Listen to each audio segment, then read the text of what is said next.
الفاتحة.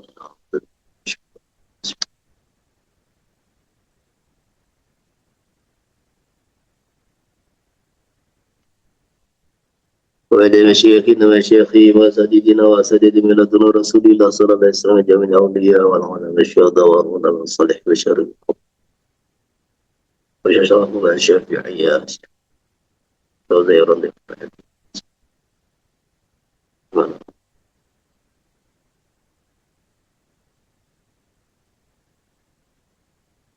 وضعلنا من مصارهم وعضوهم وروحانيتهم وفيوضتهم. الفاتحة. الرحمن الرحيم مالك يوم الدين إياك نعبد وإياك نستعين اهدنا الصراط المستقيم صراط الذين أنعمت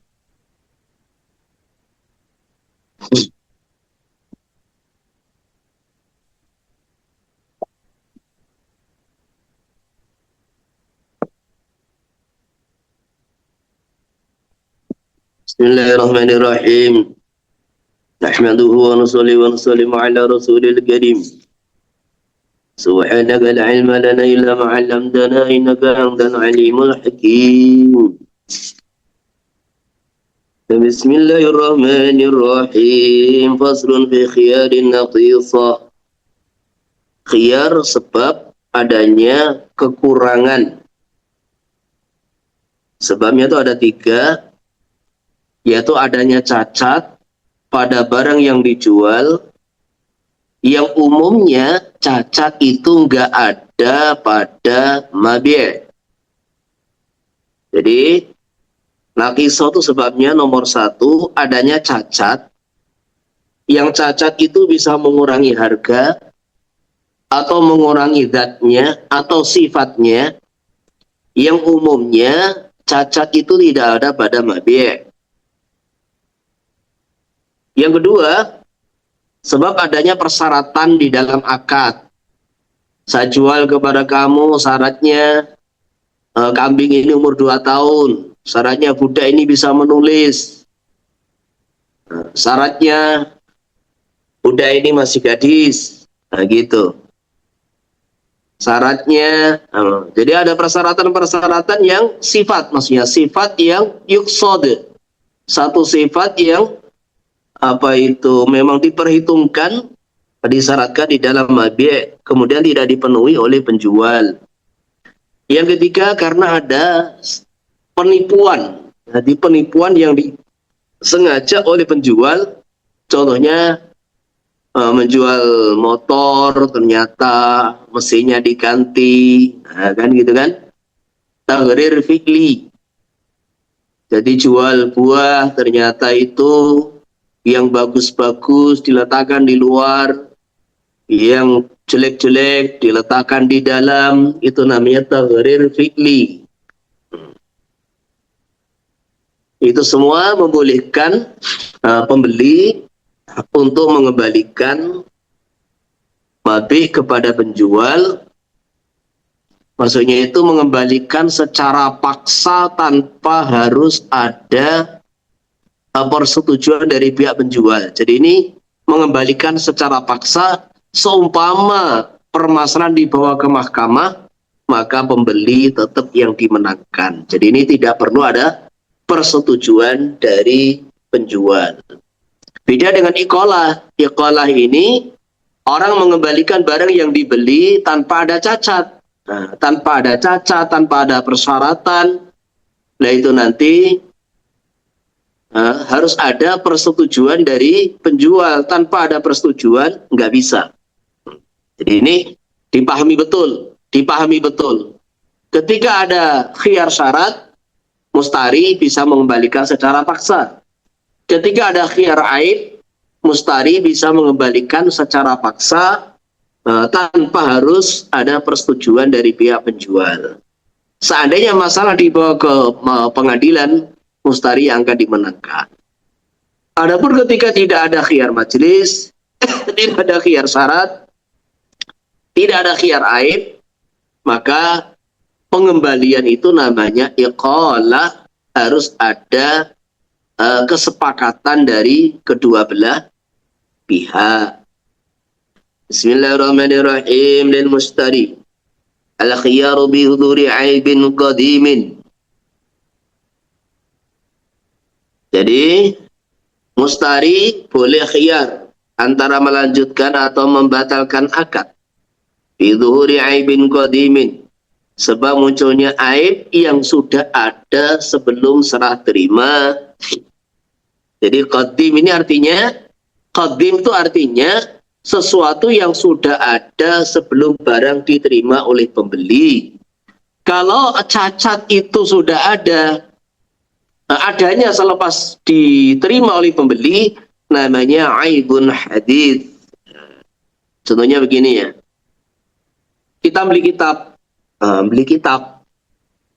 kemudian sudah kita coret-coret nama, kita kasih keterangan, dicoret-coret sana, ditulisi sana, tulisi sini, dikasih taklik sana, taklik sini, terjemah sana, terjemah sini. Lah kemudian ada cacat, ternyata halamannya kurang. Maka kurangnya halaman itu adalah aibun qadim. Itu aibun qadim. Tetapi adanya coretan-coretan, tulisan-tulisan di sana sini, itu aibun hadis. Sehingga karena ada aibun hadis, mustari tidak boleh mengembalikan, tetapi dia hanya boleh minta ganti rugi atas kekurangan halaman tersebut. Ini harus paham. Contohnya cacat, kakhisairakikin. Ternyata budak dikebiri, dipotong kedua telurnya. Jadi dikebiri, dipotong kedua telurnya. Di antara beberapa perbuatan zaman jahiliyah yang ini kemudian tidak direstui dalam Islam, tidak diridhoi dalam Islam adalah khisa. Di mana seorang tuan yang tidak pengen itu budak-budaknya itu bermasalah atau selingkuh dengan keluarganya, dengan istrinya, maka budak-budak itu dikebiri. Nah, dikebiri dengan cara dipotong kedua telurnya, sehingga otomatis tidak bisa berdiri itu zakarnya. Wazinahu, dan zinanya si rokik. Jadi kalau beli budak ternyata pernah berzina, ini suatu aib yang sangat berbahaya. Nah, nanti dikhawatirkan karena zina itu satu penyakit, gitu loh. Zina itu satu penyakit. Orang zina itu penyakit yang bahkan penyakit ini kalau tidak ditaubati akan menjadi karma yang menular kepada anak cucu, gitu loh. Sehingga sudah saya ceritakan kemarin, ada orang tuh mengadakan riset dari 1.000 orang yang dia tanya, 1.000 orang yang dia tanya di kota Jakarta sana, berzina itu diteliti, entah orang tuanya, kakek neneknya juga pernah berzina.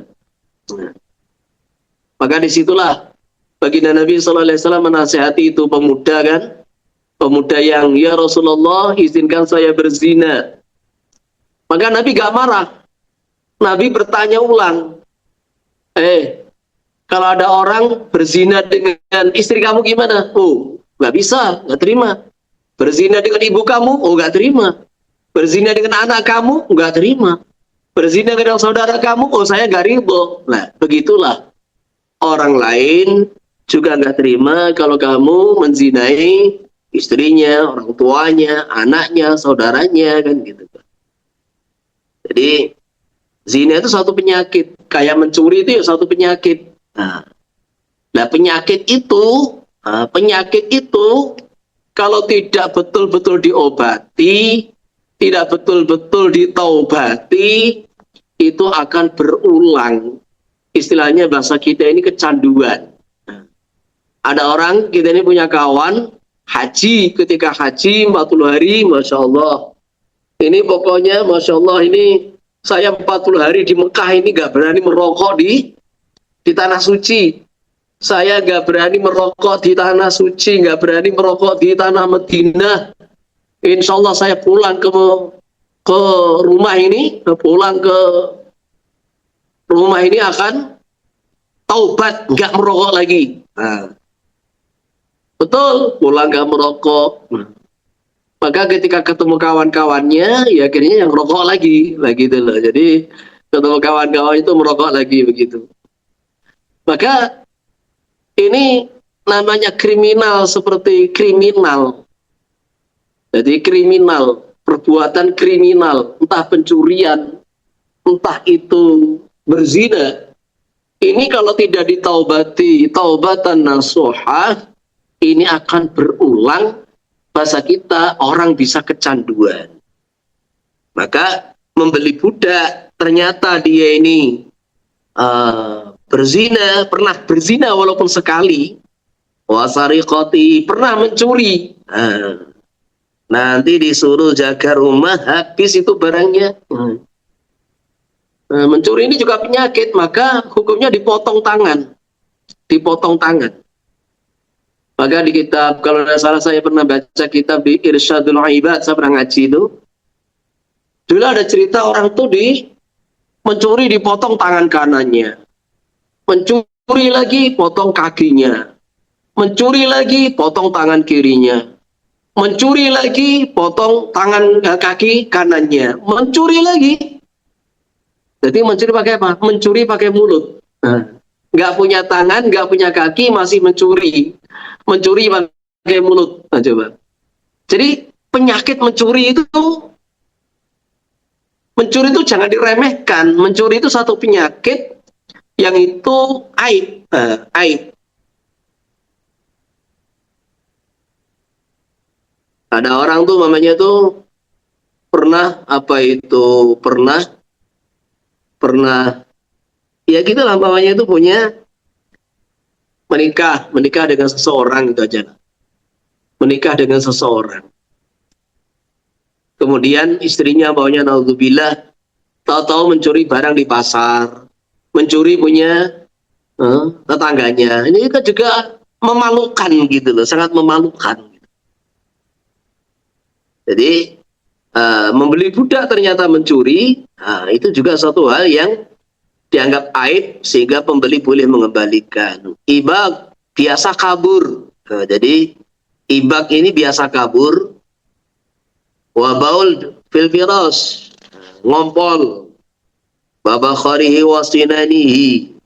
Bakhar ini bau mulut karena pencernaan yang tidak sehat.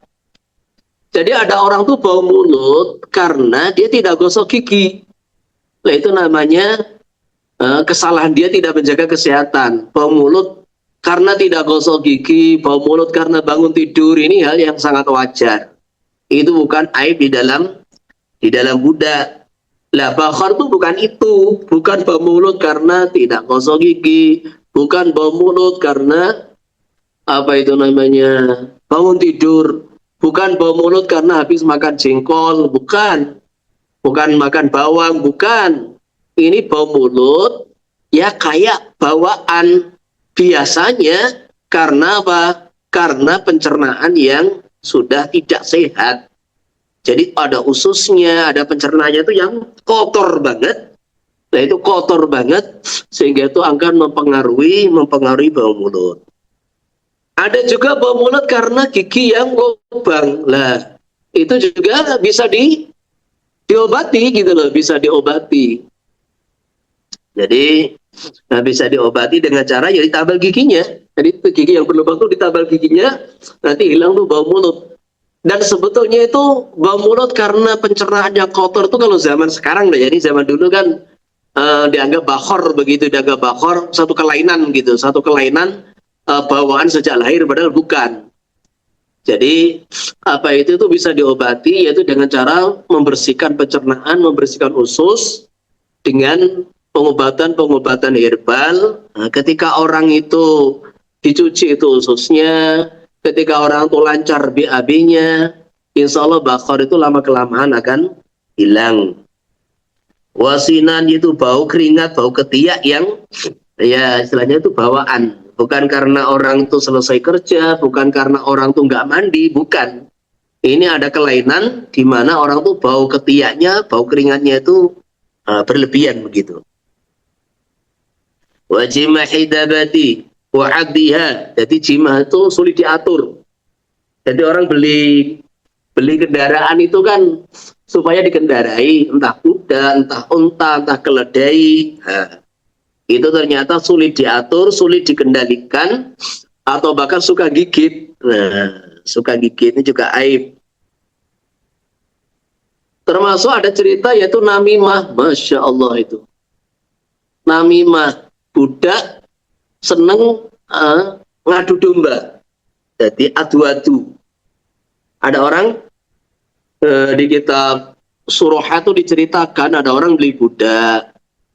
Kemudian disampaikan oleh penjual, ini budak bagus, kerja bagus, keterampilan bagus. Cuma dia punya satu cacat, yaitu apa? Namimah. Oh, nggak apa-apa, kata pembeli. Nggak apa-apa. Oh, cuma gitu aja kok. Yang penting saya perlu dia skillnya, kerjanya begitu. Nah, udah dibeli. Maka setelah dibeli ya 1 hari, 2 hari, 1 bulan, 2 bulan, nggak ada masalah. Tapi namanya penyakit, penyakit. Jadi orang punya namimah, namam, dzun namimah, namam, qatat, itu orang yang suka. Jadi kebanggaannya itu kalau bikin kisruh, bikin adu sana, adu sini, bikin rancu sana, rancu sini, kisruh sana, kisruh sini, itu sebenarnya begitu itu. Nah, suatu hari bilang ke siapa itu namanya, istrinya, tuan putrinya itu, bu, tahu enggak? Suami itu dia mau nikah lagi itu. Nah, dia mau nikah lagi. Pokoknya sudah nggak cinta sama ibu. Sudah tipis cintanya sama ibu itu. Dia mau nikah lagi, cari perempuan lain. Tuh kok bisa? Iya. Cuma mudah, ada caranya. Caranya supaya suami ibu itu tetap cinta kepada ibu. Nah, gini, gampang itu. Nanti ketika suami ibu itu tidur pulas, itu dipotong ujung jenggotnya. Jadi, dan motong ujung jenggot itu harus pakai pisau. Nggak boleh dicabut, nggak boleh digunting. Harus pakai pisau. Ibu pegang, itu ujung rambut jenggot itu, bapak helai gitu, dipotong pakai pisau. Nanti insya Allah itu dia tambah cinta sama ibu gitu. Nah, terus dia juga cerita ke suaminya, tuannya yang pembeli tadi, tuan, tahu enggak? Istri tuan itu diam-diam membunuh tuan. Kamu itu tahu apa gitu loh? Saya mata-mati, dia ini sekarang bikin tipu muslihat, tipu daya. Dia ingin menguasai harta tuan, pokoknya dia ingin bunuh tuan. Kau tahu gini, tuan nanti tidur, pura-pura tidur. Nah, selepas tuan pura-pura tidur, nanti amati dia akan bawa pisau, akan menyembelih tuan. Nah, udah, buktikan omongan saya. Nah betul. Jadi istrinya itu karena terhasut oleh omongan budak tadi, ingin ngambil ujung jenggotnya, dianggap sebagai satu perbuatan ritual begitu. Tujuannya supaya nama cinta itu suaminya. Nah suaminya juga terbakar bahwa itu adalah perbuatan ingin menyembelih dia gitu. Sudah, betul. Istri bawa pisau di saat dia pura-pura tidur, ingin motong jenggotnya, udah marah suaminya, dibunuh itu istrinya. Maka keluarga istri nggak terima, menuntut darahnya. Akhirnya 2 kabilah perang gara-gara budak itu. Nah, makanya inilah. Jadi namam la yadkhulul jannah namam. Orang yang suka adu domba itu tidak bisa masuk surga bersama awwalina sabiqin, nggak bisa di akhir-akhir karena besarnya dosa ngadu domba itu ya. Allah. Jadi ngadu domba itu apa toh? Bicara keburukan sana, bicara keburukan sini. Nah, ketemu ini bicara keburukan sana, ketemu sono keburukan sini. Jadi pokoknya ngompori sana, ngompori sini, bakar sana, bakar sini. supaya orang itu benci satu sama lain. Ini nggak bisa diremehkan. Ini kalau ada pada budak itu satu aib yang membolehkan untuk dikembalikan. Makanya kalau ada orang tuh datang, kita ini satu pelajaran dari seorang ulama. Kalau ada orang datang kok tahu-tahu bicara keburukan orang, bicara keburukan teman kita, bicara keburukan kawan kita, jangan ditanggapi. Kenapa? Kalau kita mengiyakan, nanti Anda jangan merasa aman, dia ketemu orang lain bicara keburukan kita. Ini sudah terbukti. Orang yang lidahnya itu enteng ngomongin keburukan orang, nanti di depan kita kalau kita benarkan, kita percaya, dia juga akan enteng bicara keburukan kita di depan orang lain. Dan itulah namanya namimah, ya dah. Ngompori sana, ngompori sini supaya orang tuh dibikin marah. Itu satu aib, sifat. Dan itu sifat, gitu.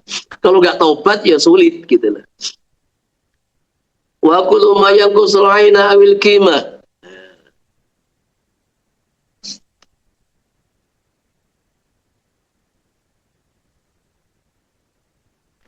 Ataf kepada kaki sebakul 5. Jadi contohnya aib seperti yang disebutkan tadi, wakul 5, dan semua apa saja yang mengurangi zatnya al-aina, zatnya mati, awil qimah atau harganya, nakson dengan bentuk kekurangan yang futu bi gharatun sahih, yang menjadi hilang dengan kekurangan tadi, dengan aib tadi, tujuan yang dibenarkan dari pihak pembeli.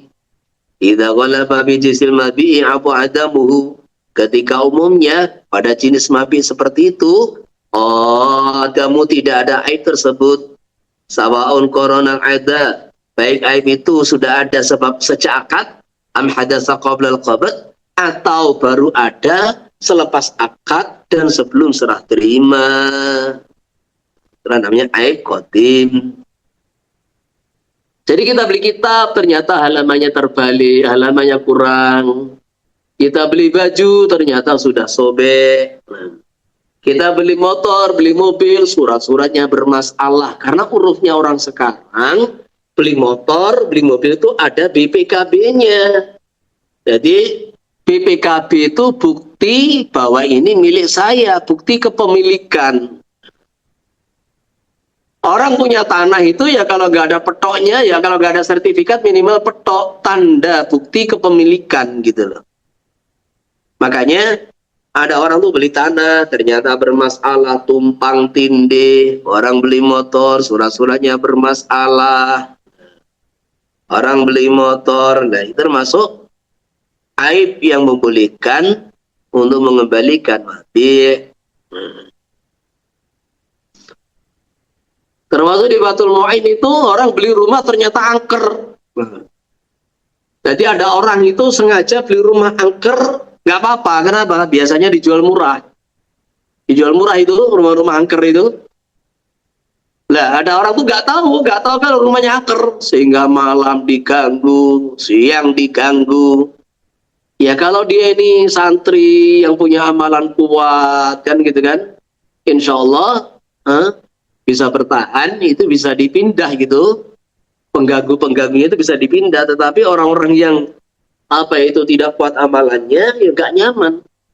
Tiba-tiba pintunya terbuka sendiri, tiba-tiba di dapur ada orang masak, suara masak, ada orang suara nyuci. Nah, ini sangat-sangat membuat tidak nyaman. Maka ketika rumah ini angker, ini termasuk aib. Nah, aib yang membolehkan orang mengembalikan mati. Jadi wakul 5 yaqusul aina, setiap cacat yang mengurangi zatnya mati atau mengurangi harganya, yaitu apa? Si cacat yang menjadikan hilangnya, lenyapnya salah satu tujuan pembeli membeli barang itu. Yang pada umumnya cacat itu tidak ada pada jenisnya mabih tersebut. Syaratnya cacat itu qadim. yaitu sudah ada sebelum serah terima. Walau hadasa ba'dahu, kalau cacat itu ada selepas serah terima, ya fala khiyara, tidak ada khiyar bagi pembeli, ila yastanida ila sababin mutaqaddim, kecuali bersandar kepada sabab yang sebelum serah terima. Qaqat'ihi bijanayatin sabiqatin, contohnya orang dipotong tangannya karena pencurian yang dia kerjakan sebelum serah terima. Jadi si budak ini mencuri sebelum diserahkan kepada pembeli. Lah akhirnya selepas diserahkan pembeli, selang 1 pekan, 1 bulan, ternyata ketahuan bahwa dia itu mencuri, dipotonglah itu tangannya. Jadi dipotongnya tangan badal qobat karena beristinad, bersandar kepada sebab sebelum qobat, itu dihukumi termasuk aibun mutaqaddim. Fayasbutur rodu, maka berlaku boleh bagi mustari mengembalikan mabi fil asahi bikhilafi mautihi bimaradin sabikin bil asah. Lain kalau budak itu mati karena mengidap penyakit yang dia idap sebelum serah terima, maka bil asah, al asah tidak boleh dikembalikan. Apa bedanya? Oh, beda. Jadi di sananya itu, kalau orang dipotong tangannya sebab mencuri, itu kan sesuatu yang pasti gitu loh. Jadi satu sebab yang pasti, sebabnya dipotong karena kriminal pencurian yang dia kerjakan. Lah, sedangkan sakit itu bisa bertambah setiap saat. Jadi kalau orang itu mengidap satu penyakit, 1 bulan yang lalu, 2 bulan yang lalu, sekarang mati, itu biasanya ya karena penyakitnya itu bertambah parah. Ada orang punya penyakit mah, kan gitu kan, penyakit mah. Nah, tiba-tiba dia ini makan sambel kambuh. Lah, berarti kambuhnya itu bukan murni karena mahnya. Kambuhnya dia itu karena dia makan sambel. Berarti makan sambel itu adalah aibun hadis. Jadi dia telah membunuh dia sendiri gitu loh. Maka ini walaupun ada khilafiyat, jadi ada khilafiyat karena masing-masing punya alasan. Yang menyatakan bahwa itu tidak boleh dikembalikan, li'anal marad yazdadu syai'an fa syai'an ilal mauti falam yahsul bisabiqi. Jadi karena sakit itu bisa bertambah, sehingga tidak dipastikan itu mati karena aib yang sudah ada sebelum serah terima. Bahwasani yasbutu istirja'us saman li anna sabiqa afdha ilaihi fakana sabaqa fa yanfasihu bil bai' qabla al qubail al maut. Jadi pembeli boleh, jadi sebenarnya bisa membatalkan, yaitu minta kembali uangnya. Minta kembali uang tuh maksudnya pembatalan jual beli gitu loh. Alasannya apa? Walaupun ini mati karena mungkin makan sambel, orang mengidap penyakit gula, kemudian makan durian. Walaupun itu matinya karena diperparah sebab durian, tapi kan aslul marad sudah ada sebelum jual beli, sebelum serah terima. Ini alasan pendapat yang kedua, bahwasanya bahwasanya dia boleh membatalkan dan meminta kembali seluruh uangnya. Tetapi pendapat yang pertama tidak boleh. Nah terus, wa 'alal awwali lil mustari arsul maradi wa huwa ma baina qimatil mabi sahihan wa maridun minas zaman. Jadi walaupun pendapat pertama itu tidak boleh membatalkan akad dan tidak boleh minta ganti uang, minta kembali pembayaran secara keseluruhan, tapi boleh minta ganti rugi. Ini saya nggak tahu ya. Syaratnya nggak tahu. Pembeli nggak tahu bahwa dia mengidap satu penyakit. Jadi kalau sejak awal penjual sudah kasih tahu bahwa budak saya ini mengidap penyakit ini, nah, maka jelas ini itifak dua pendapat, ya sudah, nggak boleh. Mustari sudah tahu kok, dia tahu ada cacat kok. Maka nanti di belakang itu ada persyaratan-persyaratan, ada 3 persyaratan kan kesimpulannya itu. Jadi khiyarun naqisoh, khiyar aib ini ada 3. Yang pertama aibnya qadim, yaitu mawjudun qoblal qabd. Yang kedua pembeli nggak tahu, sejak awal jual beli dia nggak tahu. Dan yang ketiga dia tidak boleh menggunakan selepas tahu. Jadi kalau transaksinya 1 bulan yang lalu, 1 bulan selepas membeli baru tahu ada cacat, selepas tahu tidak boleh menggunakan mabih. Nggak boleh mengendarai motor, mobil, nggak boleh itu memperkerjakan budak, nggak boleh itu mengendarai atau menggunakan binatang yang dibeli, nggak boleh. Karena istiqmal awil istikhdam, jadi menggunakan atau memperkerjakan mabih menunjukkan adanya ridho bil aib. Makanya syarat nomor 2, dia tidak tahu ketika akad, nggak tahu ada aib. Yang ketiga, tidak boleh istiqmal.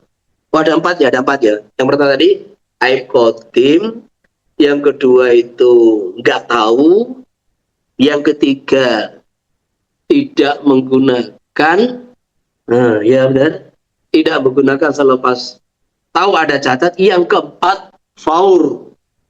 Jadi faur itu segera selepas tahu. Jadi masih 1 bulan tahu dia tidak boleh menggunakan, dan harus segera mengembalikan. Kalau 4 itu tidak dipenuhi syaratnya, maka dia tidak punya hak paksa untuk mengembalikan mabih kepada penjual. Nggak punya. Jadi harus ada 4 itu.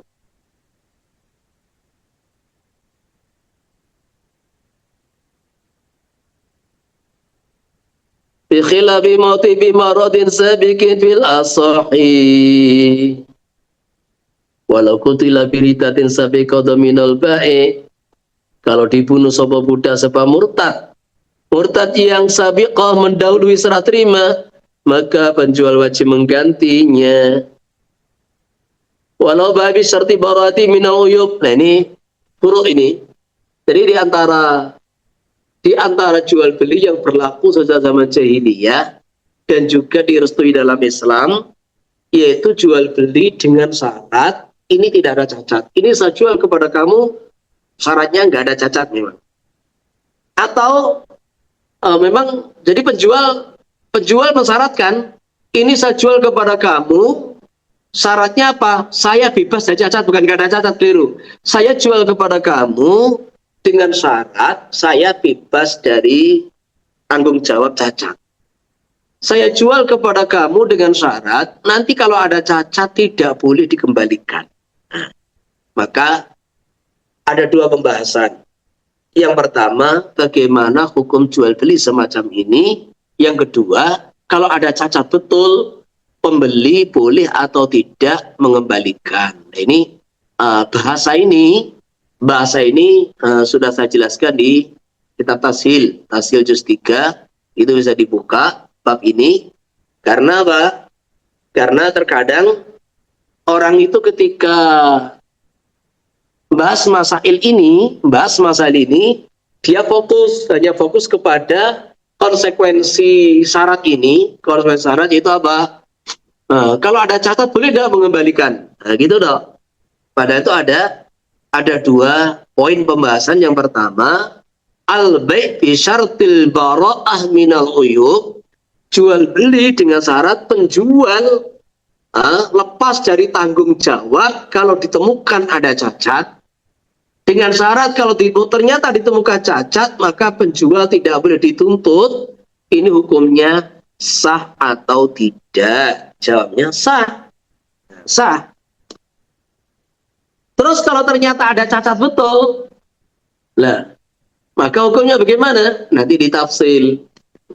Loh Pak, kalau memang jual beli sah, kenapa kok mustari dalam kondisi tertentu boleh menuntut penjual, gitu loh. Jadi yang tidak boleh dituntut hanya aib-aib yang tertentu, yaitu aibun batinun fil hayawan lam ya'lamhul ba'i', gitu loh. Jadi di situ yang tidak boleh dituntut, penjual gak boleh dituntut, aibun batinun bil hayawan lam ya'lamhul ba'i'. Aib yang tidak tampak pada binatang yang betul-betul tidak diketahui oleh penjual. Nah ini pembeli tidak boleh menuntut. Berarti kalau selain itu aibnya aib yang tampak, atau aibnya di selain binatang, atau penjual mengetahui, maka kesimpulannya dalam tiga ini, aibnya aib yang zahir, atau aib yang ada pada selain binatang, atau penjual tahu, maka dalam tiga kondisi ini penjual tetap boleh dituntut. Nah, jadi hukum berbeda, hukum ternyata ditafsir. Waladaru anau yabra, bebas apa penjual an kulli aibin batin bil hayawan lam ya'lamhu duna ghairihi. Ada tiga syarat. Dia akan bebas dari cacat. Syaratnya satu, aibnya tidak tampak. Dua, ada pada binatang. Tiga, dia tidak ketahui, dia tidak tahu. Duna ghairihi. Dia tidak bebas selain yang memenuhi tiga syarat. Jadi kalau tidak memenuhi tiga syarat, duna ghairihi, penjual tetap boleh dituntut dan pembeli tetap boleh mengembalikan. Maka ketika ditanya Imam Syafi'i radhiyallahu anhu, kenapa dibedakan ini binatang? Ada kekhususan karena aib yang tidak tampak pada binatang itu suatu aib yang sulit untuk diketahui penjual.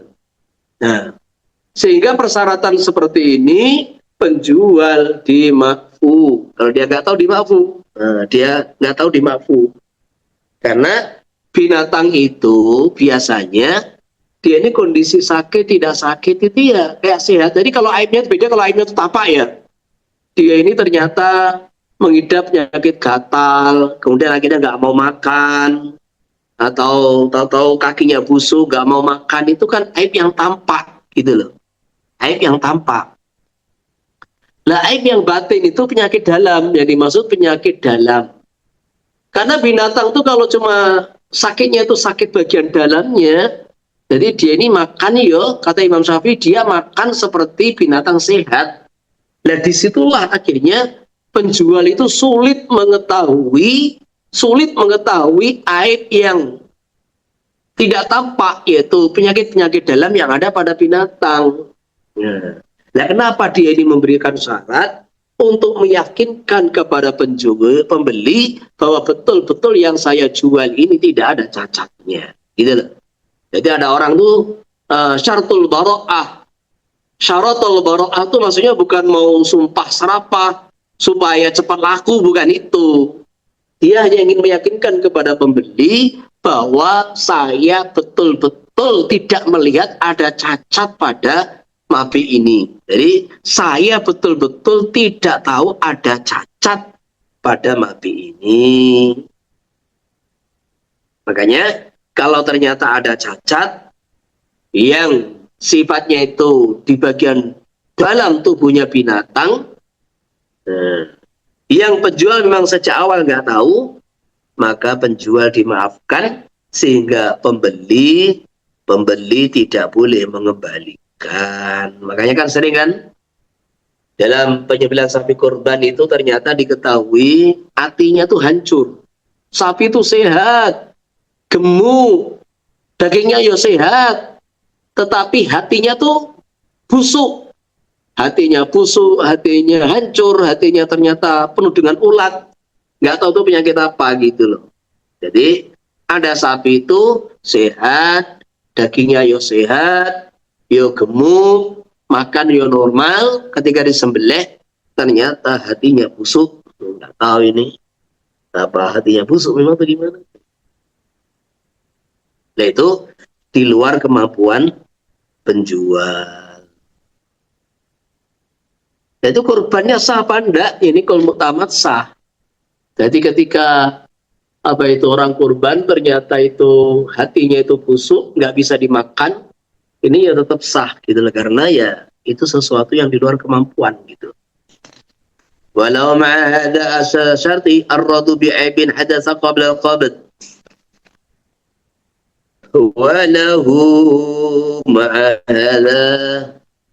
Walau bagi pembeli mustari ma'ada syarti dalam kondisi syariat ar-radu mengembalikan bi'aibin hadatsa qabla al-qabd, sebab aib-aib yang terjadi sebelum serah terima.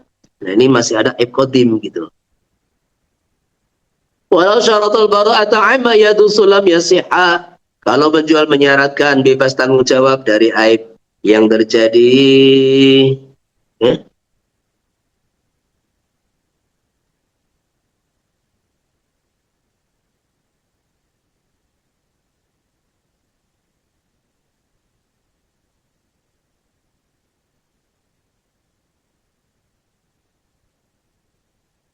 Gini. Walau syaratul bara'ata amma yadusu lam yasihha bil asahi. Gini. Kalau ternyata nanti ada cacat-cacat yang baru badal bi qoblal qabd, maka saya bebaskan. Jadi walahu ini lau syarata ini mustari.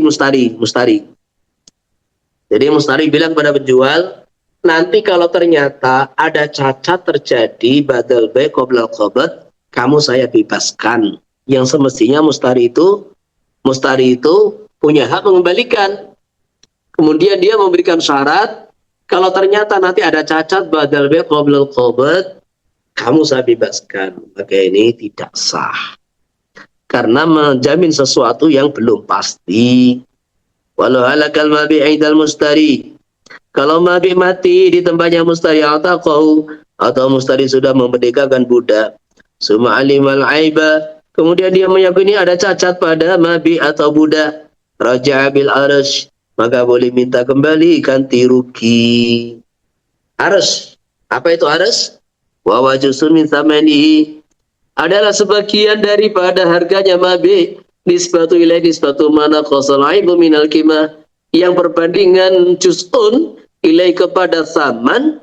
Nisbatu ma adalah prosentase perbandingan harga nominal. Nisbatu ma perbandingan prosentase nominal. Naqasa yang mengurangi apal aibu minal kimati dari harganya. Laukana saliman, seandainya mabi itu tidak ada cacat. Wala sautawi pendapat asal kaliko itibaru akali qiyamihi, memandang harga yang paling murah min yaumil bailal qabd, mulai dari harga jual beli sampai serah terima. Jadi ini yang saya katakan tadi, kalau terjadi aib hadis,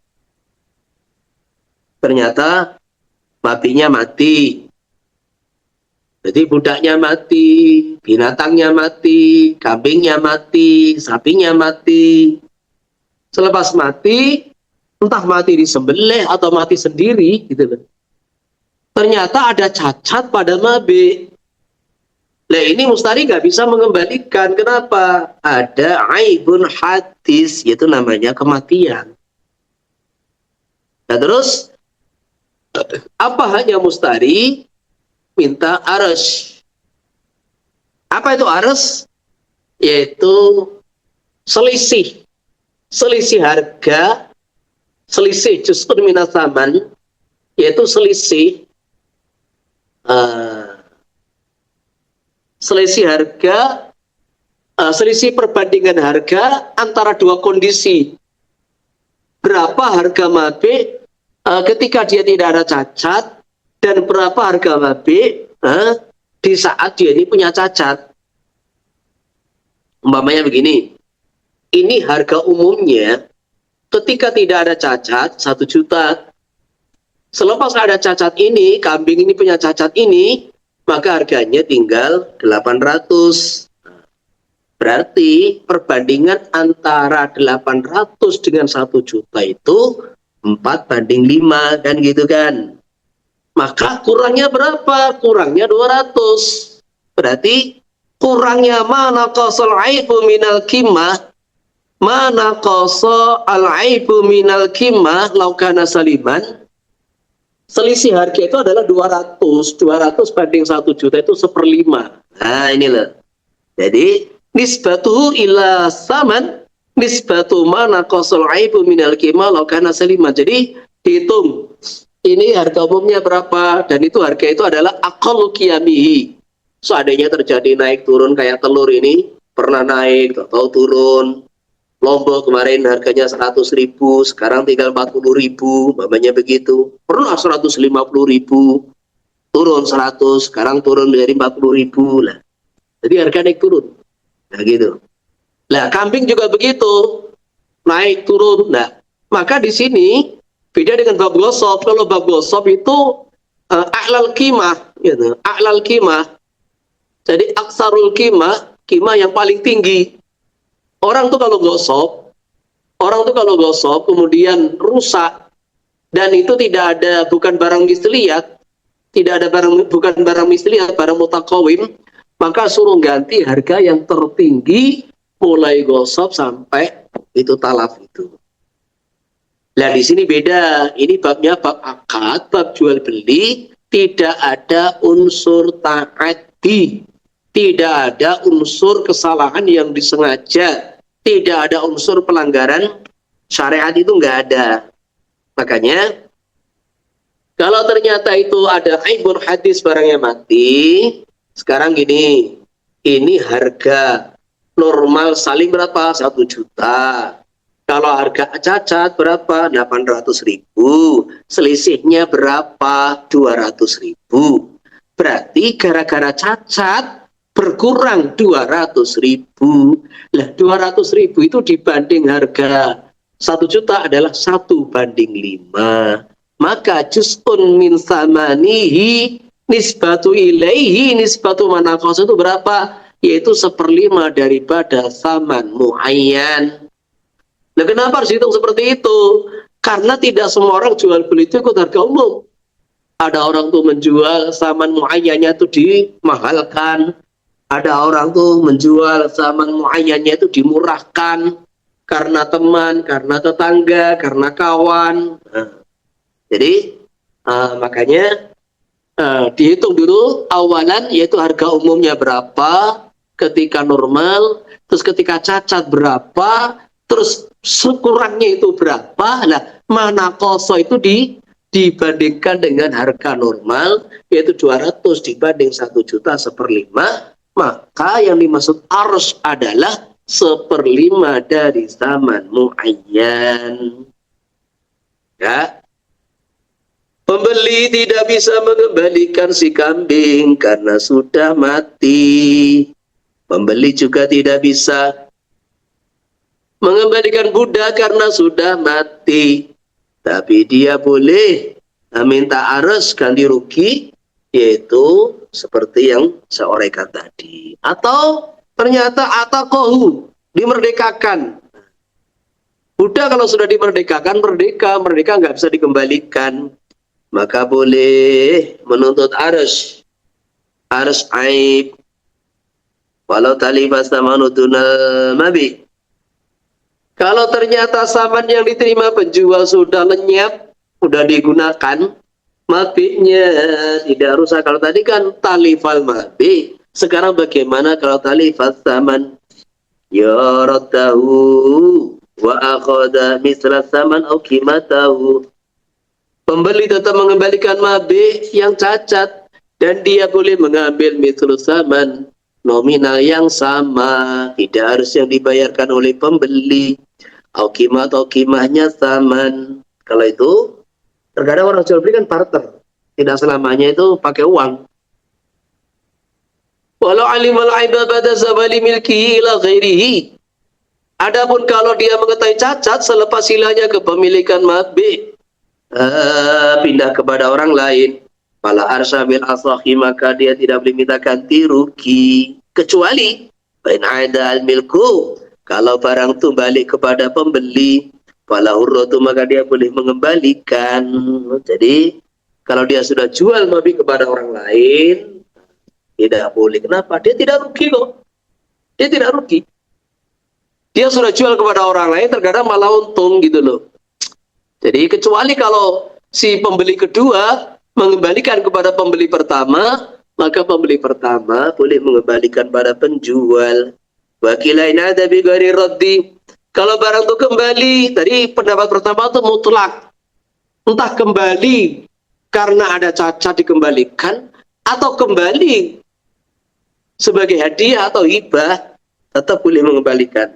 Jadi ada orang membeli barang dari saya yang cacat tadi, setelah dia beli, ternyata itu santri, dihadiahkan kepada saya lagi. Nah, maka ini kalau yang muktamad yang pertama, tetap saya boleh mengembalikan kepada penjual. Wakila ditafsir, oh nggak bisa.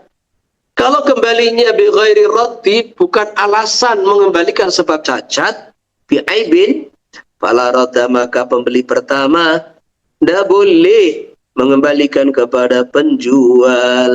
Titik. Jadi kita sudah membahas dua syarat. Syaratnya aib itu adalah aib yang qadim. Terus yang kedua, yaitu pembeli tidak tahu. Syarat ketiga, waradu, mengembalikan barang mabih bil aibi alal fawri, harus segera, bal yubatil, enggaklah segera sama mustari alal adat, menurut adatnya, walau alimahu wa yusalli aw yakul. Contohnya, kalau dia mengetahui cacat di tengah-tengah sholat atau sedang makan, walau takhiruhu, maka boleh dia menunda rodun, mengakhirkan rodun, atau yafrugha, atau sehingga dia yafrugha, sehingga selesai dari sholat dan makan. Aw alimau lailan, lau alimau lailan, kalau dia mengetahui cacat di malam hari, fa'ata yusbiha, maka boleh mengembalikan sampai pagi hari. Ya, termasuk di dalam kitab-kitab lain, kalau contohnya itu barangnya itu cacat, belinya di kota lain, nah gitu, kota lain, maka minimal dia menghubungi dulu. Sekarang ada telepon, ada apa, ini barangnya cacat, oh ya kembalikan, gak apa-apa, nanti ketika ke Surabaya belanja lagi bawa itu barang. Nah, ini kan sudah dari penjual, kan gitu kan, dibawa nanti kalau pas ke Surabaya, kolaan lagi, barang yang cacat dibawa, nanti kita tukar dengan yang lain, atau kita return, kita ganti uang. Kan begitu itu. Ini karena kalau antar kota itu kan terkadang barangnya nggak seberapa, biayanya itu besar. Baik anal baik bil baladi radau alaihi bi nafsi aw wakilihi. Kalau penjual masih satu kota, maka dia mustari boleh mengembalikan mabih ala yang atasi baik dengan dirinya sendiri atau wakilnya. Awala wakil, atau dikembalikan kepada wakilnya baik. Walau taraka warahul amra ilal hakimi fahuwa akadu. Kalau dia meninggalkan meninggalkan rodun, tetapi meninggalkan baik atau wakilnya.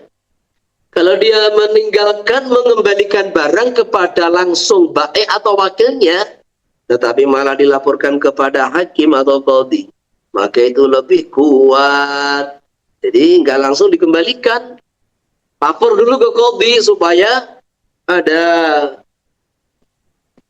hukum yang lebih kuat. Nah, nggak apa-apa itu, zaman dulu.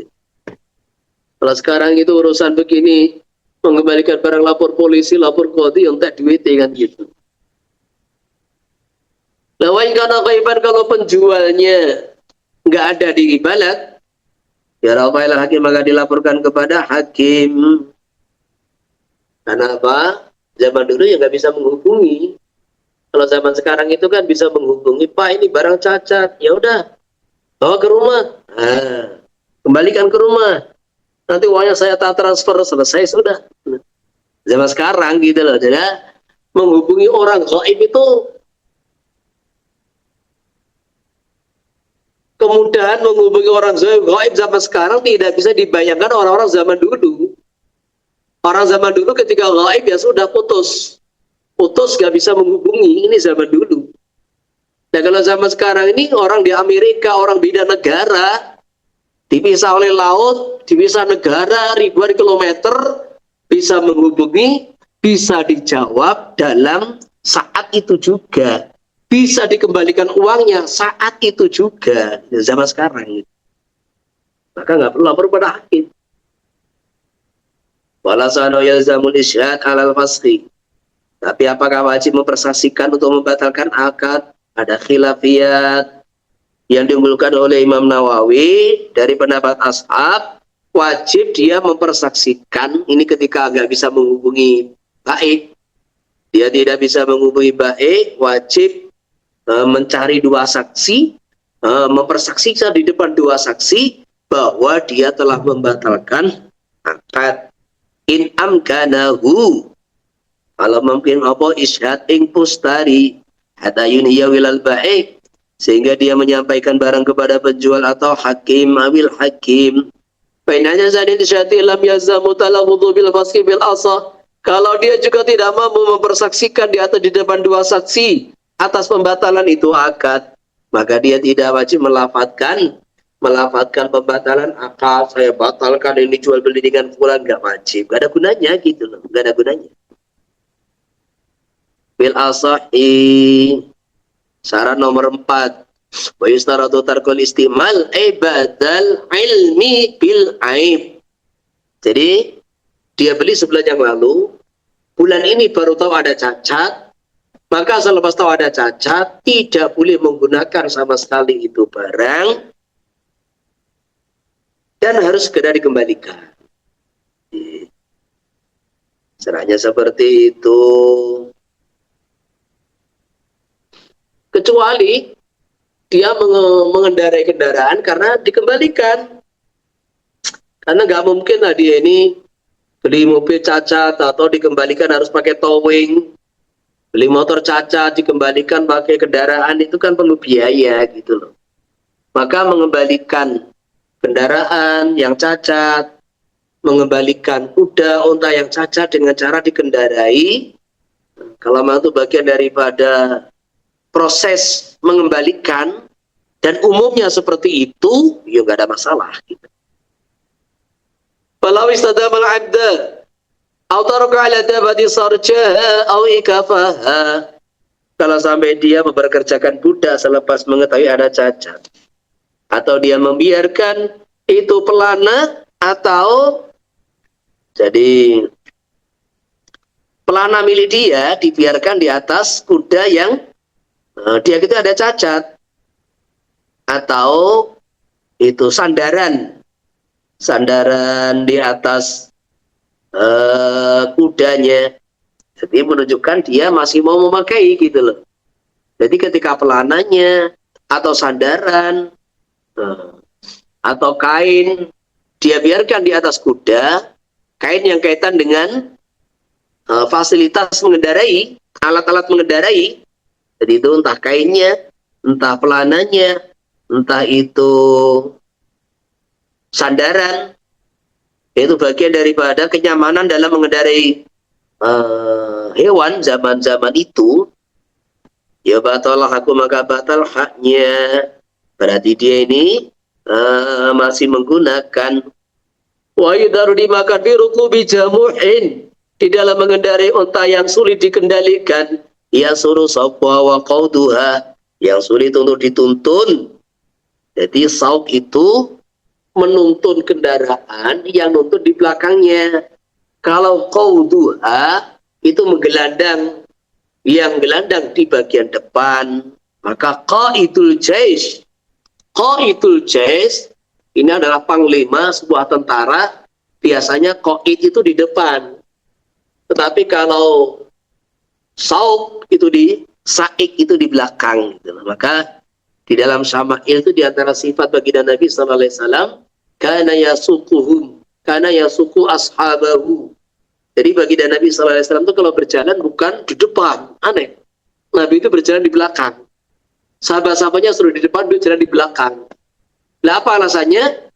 Beliau sallallahu alaihi wasallam katakan karena di belakang saya itu ada malaikat. Jadi di belakang saya itu ada malaikat. Itu satu. Tapi di sisi lain itulah tawadhu'nya baginda Nabi sallallahu alaihi wasallam. Kalau berjalan bersama sahabatnya, sahabatnya suruh di depan, beliau berjalan di belakang. Wa idza saqata radu bi tafsirihi. Kalau gugur hak mengembalikan mati sebab keteledoran mustari, ya fala arsa tidak boleh minta ganti rugi. Walau hadasa inda aibun saqata radu qaran. Kalau terjadi aib baru badal qabat di tempatnya mustari, maka tidak boleh mengembalikan secara paksa seperti yang saya uraikan tadi. Sumain radhiya bil ba'i radal mustari aqani abihi. Jadi kalau penjual ridho dengan cacat yang baru, ya radal mustari. Radal mustari. Mustari mengembalikan, berarti ini ada aib qadim, ada aib hadis. Maka secara hukum mustari tidak punya hak memaksa penjual mengembalikan mabik. Tetapi kalau penjual ridho, gak apa-apa, wis balik no. Ada tulisannya gak apa-apa, itu kitab coret-coretannya gak apa-apa, balik no, tak ganti baru. Atau tak kasih uang. Maka penjual ya berarti selain auqani abi, atau yang kedua pembeli yang qanaah, pembeli yang mengalah. Wis gak apa-apa lah. Kitab sudah ditulisi, suruh kembalikan. Nggak mau saya, mendingan fotokopi beberapa lembar, saya gabungkan di sini. Ya. Jadi, aqani abi, selesai. Jadi kalau penjual mengalah, salah satu mengalah, entah itu penjual atau pembeli, selesai masalah. Lawa illa, kalau penjual juga tidak ridho, pembeli juga tidak mengalah, falayadumal mustari arsal hadis ilal mabi. Maka Anda dalam menggabungkan sopa mustari ganti rugi aib yang hadis ilal mabi kepada mabi wa yaruda, dan mengembalikan kepada penjual. Jadi penjual nggak mau ngalah, pembeli nggak mau ngalah, maka dalam kitab Minhaj ada beberapa solusi. Yang pertama apa? Pembeli mengembalikan mabit plus ditambah arsul aibil hadis, yaitu ganti rugi sebab cacat yang baru. Barang ini kalau tidak ada cacat baru harga sekian, gara-gara ada cacat berkurang sekian, maka berapa perbandingannya sekian persen daripada saman. Jadi mabit dikembalikan, pembeli bayar arsul hadis. Dua, pembeli tidak mengembalikan wa yaghramal ba'i au yaghramal ba'i arsyal qadim. Jadi pembeli tidak mengembalikan tapi menuntut ganti arsul qadim, ganti rugi aib yang qadim dari penjual. Dan wala yarudu tidak mengembalikan. Fa ini tafaqa ala hadima fadzaka. Jadi kalau antara penjual pembeli sepakat atas salah satu dari dua solusi yang diberikan di atas, fadzaka, udah jelas. Wa illa. Jadi ini sampai ada 4 solusi, 4 tafsilan. Yang pertama penjual ridho, khalas. Pembeli qanaah, khalas. Kedua-duanya dari ridho ada qanaah, maka pilih salah satu dari dua solusi. Pembeli yang mengembalikan, jadi ini pembeli yang mengembalikan plus menambah arsul aibil hadis. Cara kedua, pembeli tidak mengembalikan tapi penjual yang membayar arsul aibil qadim. Kalau itu pun nggak sepakat, podo angeli guys, podo angeli. Falasa ijabatu matolabal imsak, mengabulkan orang yang menuntut dilanjutkan jual beli. Jadi itu apa? Penjual umpamanya, tak penjual pembeli. Umpamanya gini, pembeli ingin mengembalikan, penjual apa? Nggak usah. Terus kamu kembalikan, dah tak bayar, ganti rugi. Arsul aibil qadim. Jadi kalau pembeli ngotot, penjual ingin tetap dilanjutkan, yo penjual dimenangkan. Atau sebaliknya, pembeli bilang, udah ini nggak saya kembalikan, kamu bayar. Itu aibul arus qadim. Penjual, nggak mau saya. Kalau kamu terima, yo itu terima apa adanya. Kalau kamu nggak mau terima, kembalikan. Kembalikan ke sini. Kamu kembalikan ke sini, bersama kamu bayar arsul hadis. Ini kata penjual. Maka pembeli yang dimenangkan. Jadi man talabal imsak. Wa yajibu ayyulima. Ayyalama ayyulima. Al-musari al-ba'id. Dan wajib bagi pembeli memberitahu kepada penjual alal fauri segera bil hadisi dengan adanya aib baru liyakhtara supaya milih antara lanjut atau tidak. Ben akhara ilamahu bila udrin.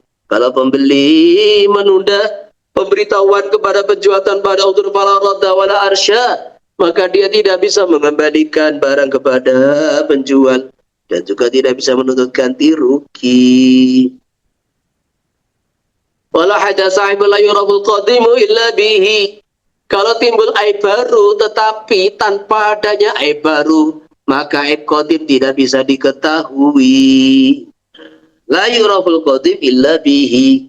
Kakasri baitin wa ra'i wa ranijin wa takwiri bitiqin mudawwadin rudda wala arsha alai bil adhari. Jadi betul, ini ada masalah baru. Pembeli telah membuat satu aib hadis pada penjual. Nah, dengan adanya aib hadis, ketahuan itu aib qadim. Di mana aib qadim itu tidak bisa diketahui, tidak bisa terlacak kecuali selepas munculnya aib hadis. Contohnya, beli telur. Nah, beli telur. Ternyata busuk. Lah, busuknya telur itu tidak diketahui selepas dipecah. Nah, begitu. Terus saqabi ranij. Jadi ranij itu kelapa. Jadi kelapa isinya busuk. Nah, tidak diketahui kecuali selepas memecahnya. Semangka juga begitu, dilubangi. Tanpa dilubangi nggak tahu kalau semangkanya itu ternyata putih, enggak merah. Jadi di negara Arab itu, semangka itu kalau sampai nggak manis, itu dianggap satu aib. Nah, harus manis. Semangka itu manis, umumnya manis. Kalau sampai rasanya nggak manis, itu satu aib, umpamanya begitu. Rudda maka boleh dikembalikan opo mabe, dan tidak ada ganti rugi atas aibul hadis. Mustari nggak bisa dituntut. Nah, itu udzur. Jadi ya kayak barang-barang namanya itu segel. Jadi barang bersegel, akhirnya segel rusak. Selepas dibuka ternyata isinya busuk, nah, kedaluarsa busuk. Jadi ketahuan itu isinya busuk, ya selepas buka segel kan gitu kan. Selepas rusak segel. Nah ini boleh mengembalikan kecuali kalau ada aturan ngurus sekarang kan. Jadi di situ kan ada tulisan bahwa barang-barang yang kedaluarsa atau tidak kedaluarsa kan gitu kan, di mana pembeli itu bisa membaca. Jadi dia bisa membaca sehingga bisa mengetahui barang itu bermasalah kan gitu kan, tanpa harus membuka segelnya. Dilihat, lupa ini kok Bapak jual ternyata barang yang sudah expired, apa namanya itu, expired tapi sudah daluarsa itu. Maka ya nggak usah dibuka, langsung aja dikembalikan. Ini barang sudah tidak layak dijual, gitu loh. Nah, bainam kana maribatul qadim bi aqalla mimma hadasahu. Kalau mungkin mengetahui qadim dengan cacat yang lebih kecil dari apa yang dibuat oleh mustari. Maka saya bil hadis sama akunya seperti aib yang baru. Dia maunya tuh ngelubangi semangka tuh bisa kecil tuh udah cukup, atau dibelah atau dilubangi besar. Padahal mengetahui aib qadim itu bisa cukup dengan lubang yang kecil atau dilubangi besar. Maka ini hukumnya seperti membuat aib yang baru, sehingga ada perincian-perincian 4-5 perincian di atas.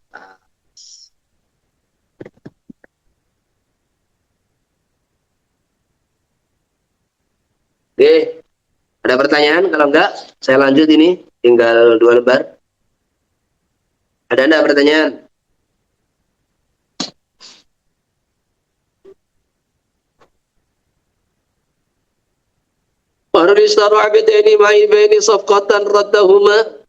Kalau seorang pembeli 2 budak, kedua-duanya cacat, sofkotan dibeli dalam satu akad, ya radahuma, dia boleh mengembalikan keduanya.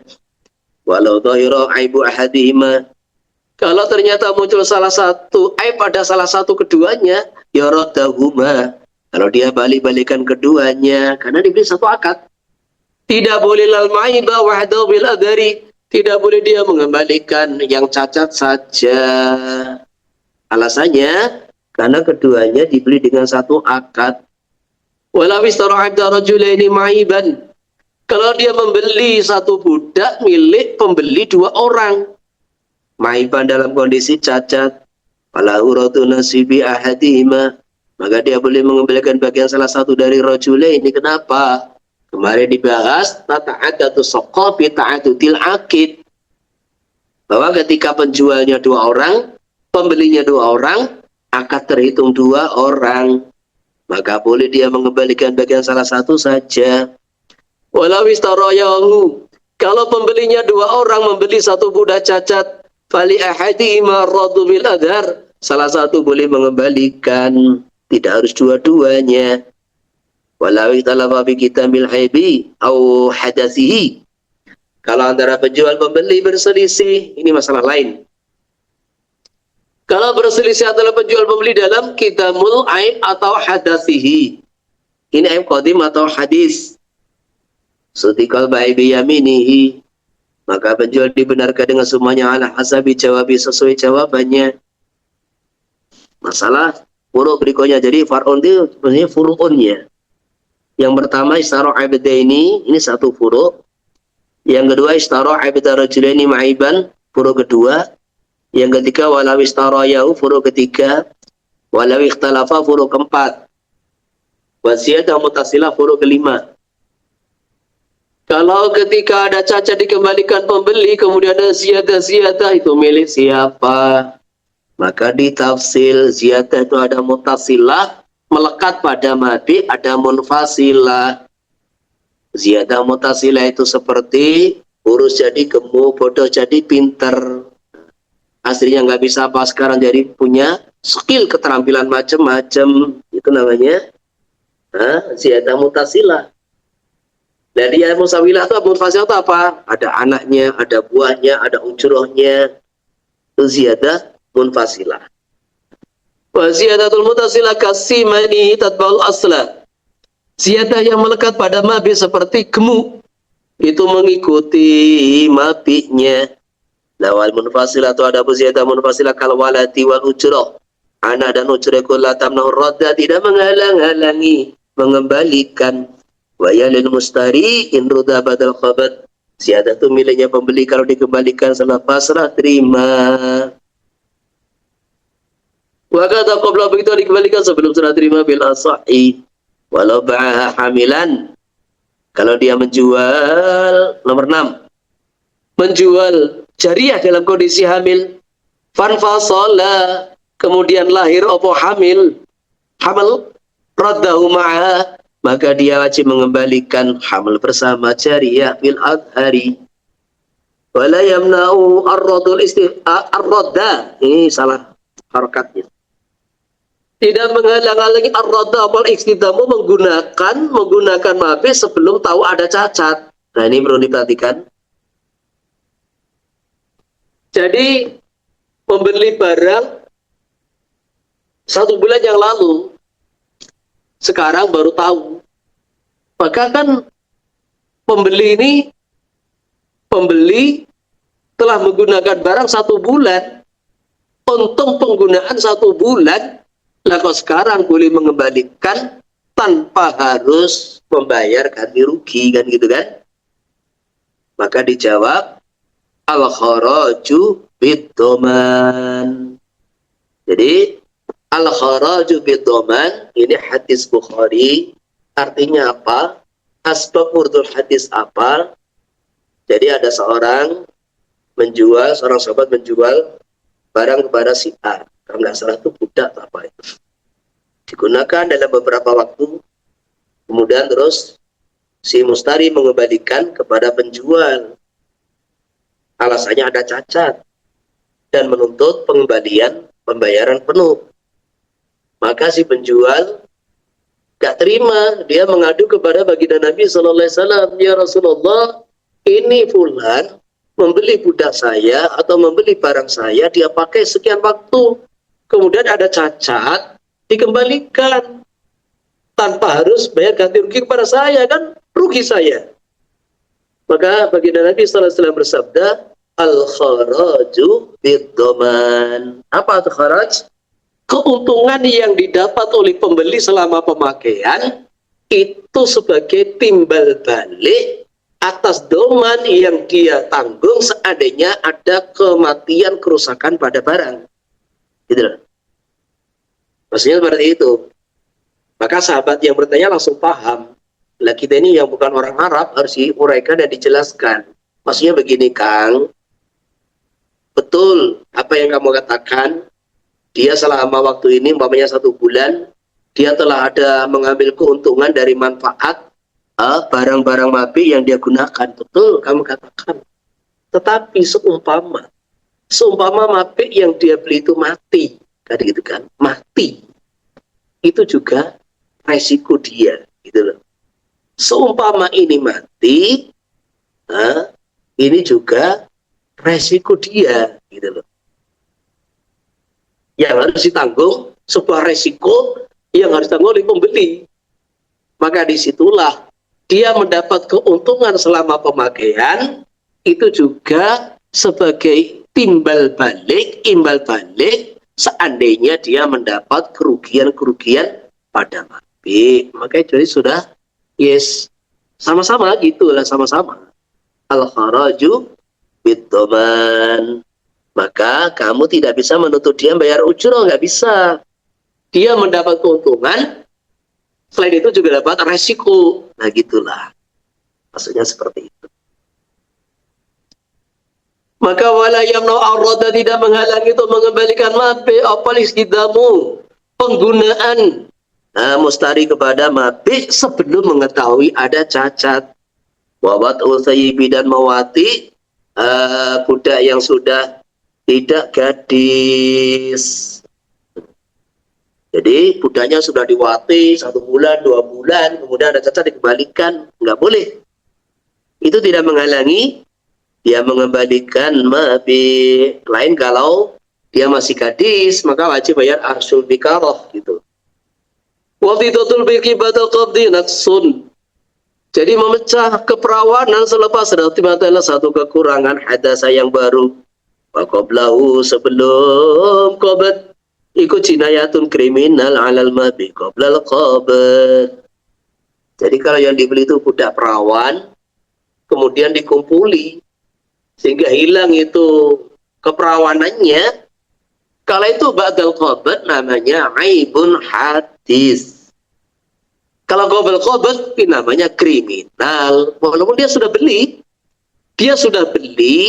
tetapi belum diserahkan oleh penjual, itu namanya kriminal, jinayat.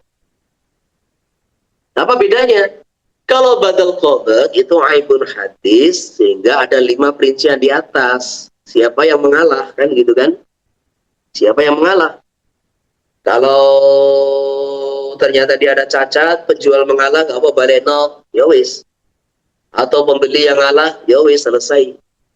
Atau penjual boleh mengembalikan, tapi kamu harus bayar arsul bikarah. Pembeli sepakat, selesai. Atau pembeli mengatakan nggak usah dikembalikan, tapi kamu penjual bayar arsul qadim, selesai. Ini namanya naksun hadasa aibun hadis. Tetapi kalau jinayat qoblal qabd, itu namanya kriminal gitu loh, kriminal. Kriminal itu ada hukuman, kaitannya ada hukuman. Oh, belum diserahkan kok sudah kamu kumpuli. Yeah. Ada pertanyaan?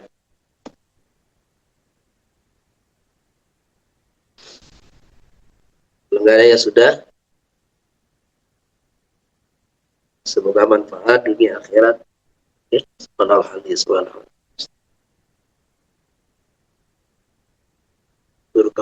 Assalamualaikum.